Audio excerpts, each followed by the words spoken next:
Hello दोस्तों, नमस्कार। उम्मीद है आप अच्छे होंगे, बेहतर होंगे। आपकी पढ़ाई भी शानदार तरीके से चल रही होगी। कुछ दिनों से मैं ये सोच रहा था कि किस मुद्दे पर आपसे इंटरेक्ट किया जाए। बहुत सारे सुझाव थे मेरे मन में भी, कुछ स्टूडेंट के भी मैसेज थे, फ्रेंड सर्किल से भी कुछ कॉमन चीज़ें निकल कर आ रही थी कि सर पढ़ बहुत रहे हैं लेकिन याद नहीं हो पा रहा है। दरअसल होता क्या है कि वैसे तो अपना जो माइंड है वो हजारों चीज़ें याद रख सकता है। जैसे जैसे अपन याद करते जाते हैं तो एक चेन रिएक्शन शुरू होता है। चेन रिएक्शन जब अणुओं तक पहुंचता है तो उसको मेमोरी ट्रेस कहा जाता है। अब मसलन जैसे अपन कोई बुक पढ़ रहे हैं या फिर मोबाइल्स में देख रहे हैं, जैसे स्क्रीन पर अपन देख रहे हैं तो केवल अपन टेक्स्ट देख रहे हैं और भटकाव भी होता है।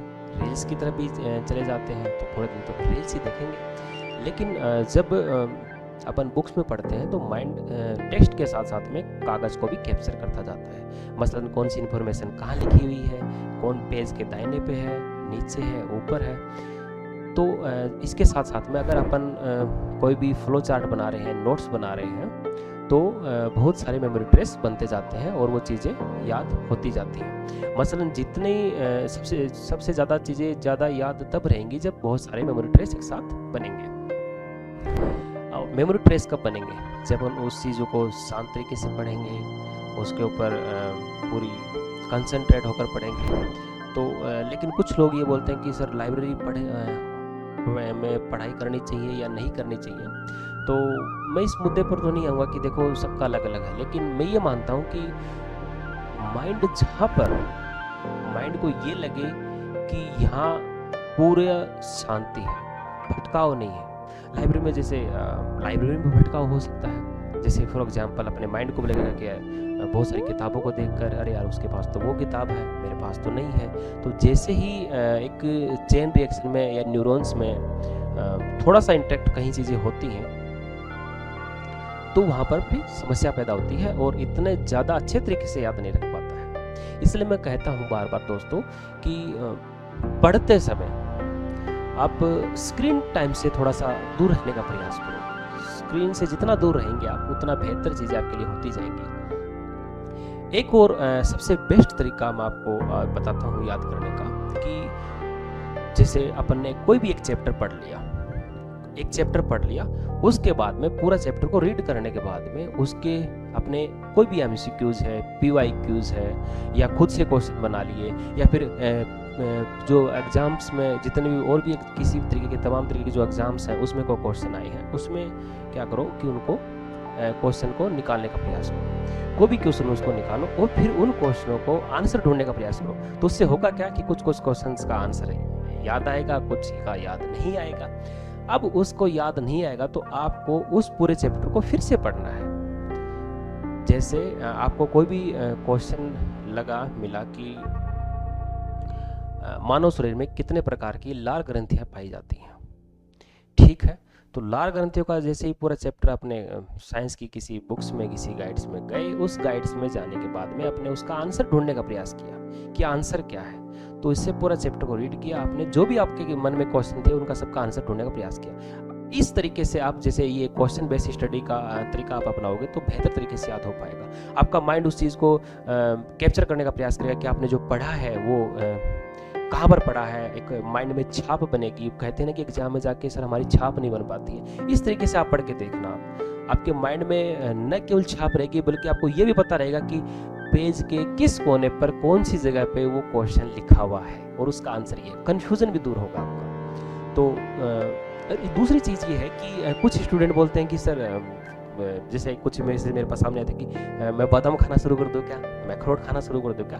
देखो बादाम अखरोट से अगर केवल बादाम अखरोट अपन खा लिया तो ये गारंटी नहीं है इस चीज़ की कि सारी चीज़ें याद हो जाए।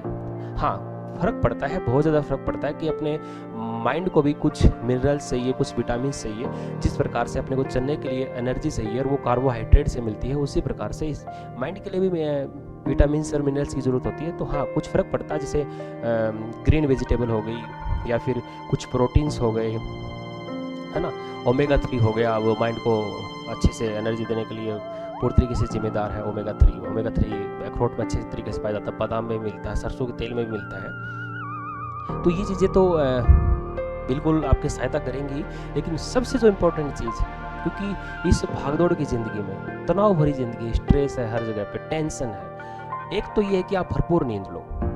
कम से कम मैं ये मानता हूँ कि एक स्टूडेंट की लाइफ में अगर कोई तैयारी कर रहा है किसी भी कॉम्पिटिटिव एग्जाम की, चाहे वो RS हो, चाहे IAS हो, चाहे अदर टीचर्स एग्जाम हो, चाहे वीडियो पटवारी कोई भी हो, तो उसको करना क्या है कि भरपूर नींद लेनी है। 8 से 9 घंटे उसको पूरे दिन सोना है।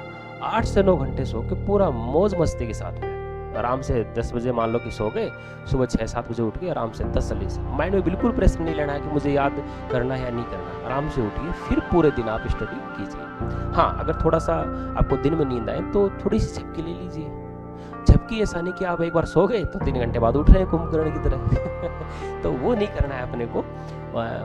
सिर्फ 15-20 मिनट की झपकी ले ली या 30 मिनट की ले ली, इतना ही लेना है ताकि माइंड रिफ्रेश हो जाए, चार्ज हो जाए और वो बेहतर तरीके से कैचअप कर पाए। तो इस तरीके की चीज़ें अगर आप करेंगे तो उम्मीद है आपको जो रिजल्ट है, वो परिणाम है, और बेहतर निकल कर आ पाएगा और अपना जो माइंड है वो पूरी एक्टिवनेस के साथ में काम करेगा।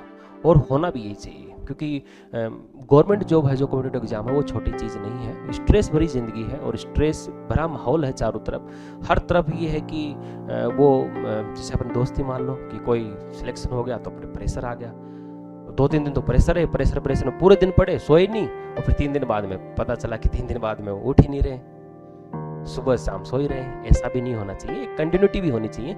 लगभग अगर आप मैं ये मानता हूँ कि नहीं चाहिए आपको 12-12 16-16 घंटे पढ़ना। अगर एक एवरेज पढ़ाई 9 से 10 घंटे आप डेली पढ़ लेते हैं कोई भी एग्जाम के लिए और 1 साल दे देते हैं, तो निश्चित तौर पर सफलता आपके कदम चूमेगी। तो घबराना नहीं है आपको। बाकी और भी चीज़ें आपको मैं बताता रहूँगा कि किस तरीके से पढ़ना चाहिए। पढ़ने का और बेस्ट तरीका क्या हो सकता है, ये मैं एक नई सीरीज आपके लिए लेके आऊँगा कि याद कैसे रखें उस चीज़ को। जैसे एक जो तरीका मैंने बताया है, एक तरीका आपके सामने ये है, इसके साथ साथ में और भी मैं तरीके बताता रहूँगा कि जो डिस्क्रिप्टिव एग्जाम है, जैसे RS हो गया, IAS हो गया, उनके लिए कैसे चीज़ें की तैयारी अलग से करनी चाहिए, या फिर जो क्वेश्चन बेस है यानी कि ऑब्जेक्टिव जो एग्जाम है, उनकी एक अलग प्रोसेस क्या है, उनको और बेहतर तरीके से कैसे रिफाइन करना चीज़ों को, नई चीज़ें कैसे लेके आनी है, याद कैसे रखना है एग्जाम में, ताकि हम जब एग्जाम में बैठें तो 150 में से अगर मान लो किसी एग्जाम में 150 या 100 प्रश्न आए, तो उस 100 प्रश्न या 150 प्रश्न में से अपना 80% से ऊपर ये होना चाहिए कि अपने को याद है। 60 नहीं 80%, और ये जरूर होगा। इसके मैं तरीके आपको आने वाले नेक्स्ट वीडियो में बताऊंगा। बाकी अगर आपके कोई भी और भी सुझाव हैं आपके, तो वो आप कमेंट बॉक्स में देने का प्रयास करें, मैं उसका जवाब देने का प्रयास करूंगा, वीडियोस के माध्यम से या कमेंट बॉक्स के माध्यम से। मेरे से भी जो बनेगा उसमें एक नए चर्चा के साथ में मैं फिर आपके सामने उपस्थित होऊंगा। तब तक के लिए धन्यवाद दोस्तों।